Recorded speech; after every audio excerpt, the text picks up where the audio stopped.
Hi, Genki Call here with a tiny tutorial for you on the invasion event.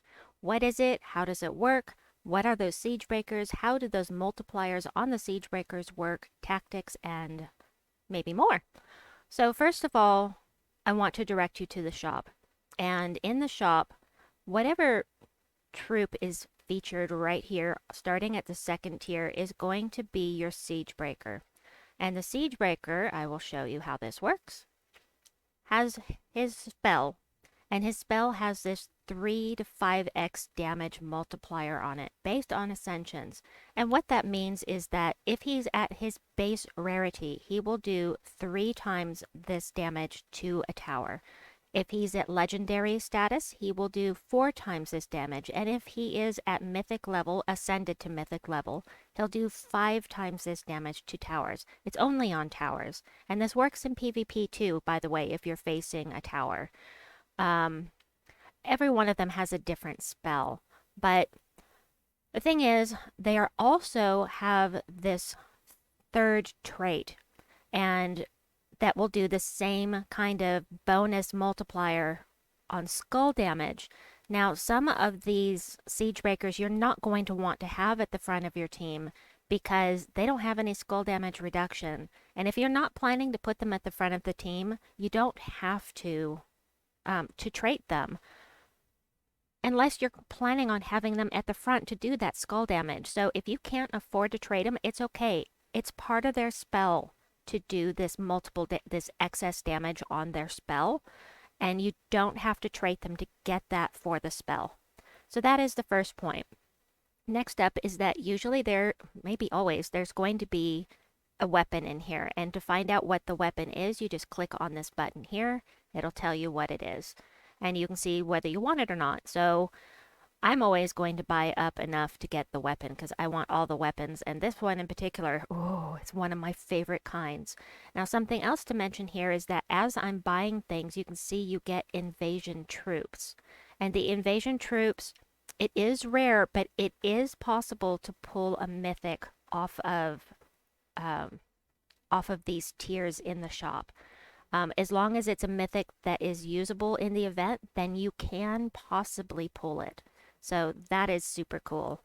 Now, the way this works, this is maybe the only event.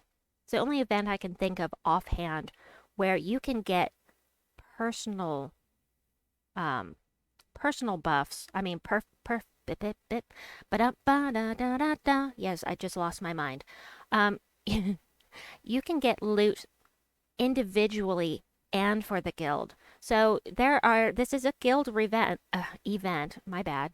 This is a guild event, and so everything that your guild is doing is going to go towards this stuff. But there are also individual rewards for the first 7 stages, and you'll see the reward for each stage right here. So you're always going to want to try to want to complete at least stage 7 if you can. If you're lower level, I know it's hard, but try because those rewards are really nice. And then, of course, anything you can do beyond stage 7 is going to be helpful to your guild.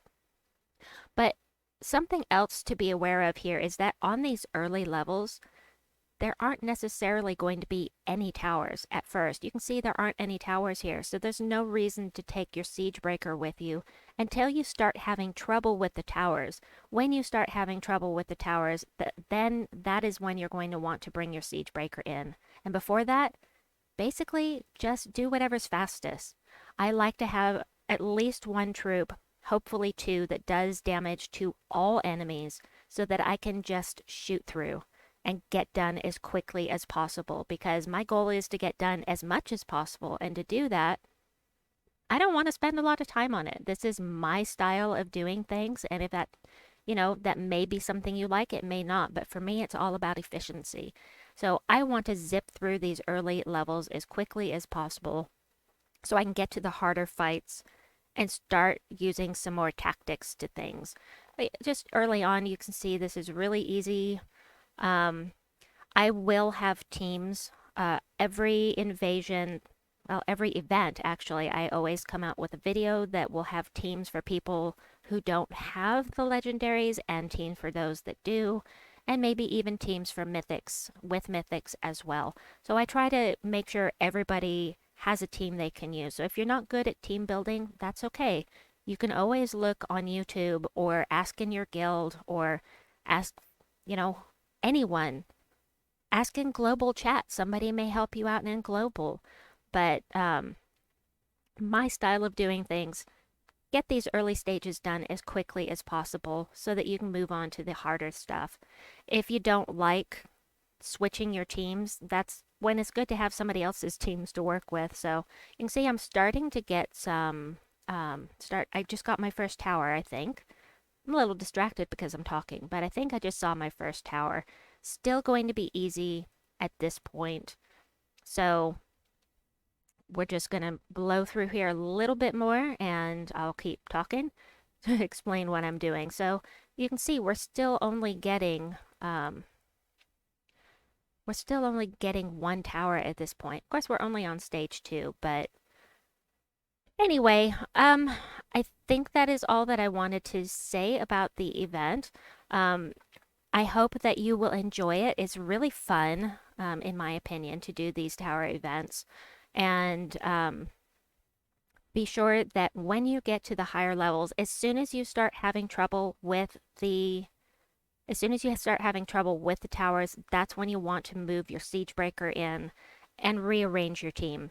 And when you get really high level, a really good tactic for you to use is to grab a weapon that will strip their armor and give you a buff. So we've got things like Mang.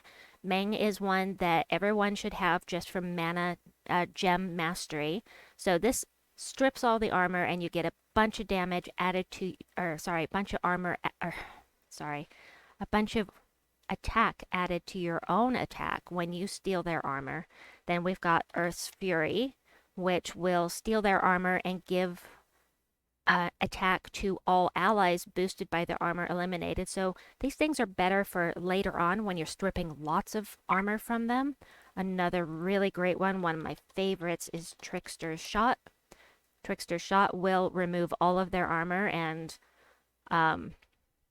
then you get a magic boost. So every time you cast, your damage is going up and up and up. And the higher their armor is, the more damage this thing will do. I love it. It's fantastic.